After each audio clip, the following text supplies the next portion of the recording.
The Queen of Granada, by M. Riff. Chapter 135, The Skeletons. Rita was uncertain about how to respond. While she wasn't exactly afraid of the dark, the thought of encountering a skeleton with empty eye sockets didn't sit well with her. On the other hand, she knew that if she wanted to pursue her dream of becoming a medicine woman who cared for people's nightmares, she needed to confront her fear of bones and skeletons. Just then, the first client of the day knocked on the door. As Rosen removed her apron, she said, "Perhaps we can do it another day. I need to hurry and get ready, if you would be so kind as to open the door." Espanto, the black cat lounging on one of the chairs, reluctantly got up and strolled across the kitchen floor towards the corridor leading to the VW bus, where he could take his morning nap in peace. The day proceeded as usual. However, Rita found it difficult to fall asleep that night.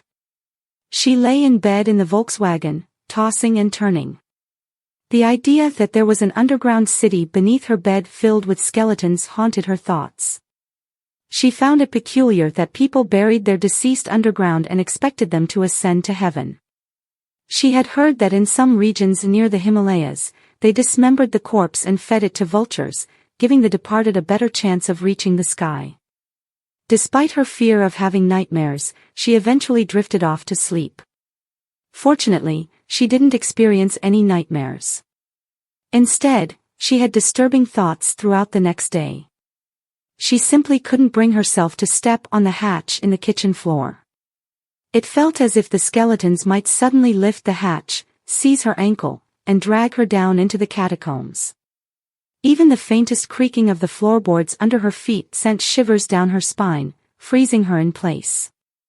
On a Saturday morning, Rita found herself in the library, accompanied by Nuria.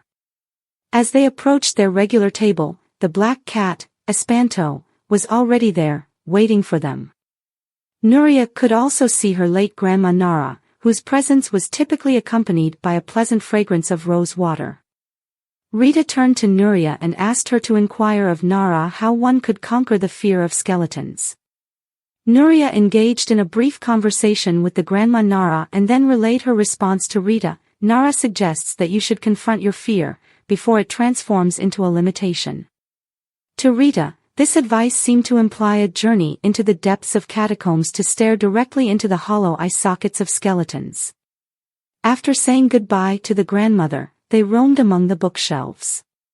Rita skimmed the titles of the books, hoping to spot a book about catacombs. Unfortunately, there was none. They descended to the children's section to pick up some books for Nuria. Rita took the opportunity to approach a female librarian, inquiring about catacomb-related literature. The librarian peered at her over her reading glasses and responded with a hint of irritation, "I'm afraid we don't have any books on catacombs in the children's section. You might find them in the section dedicated to religious history."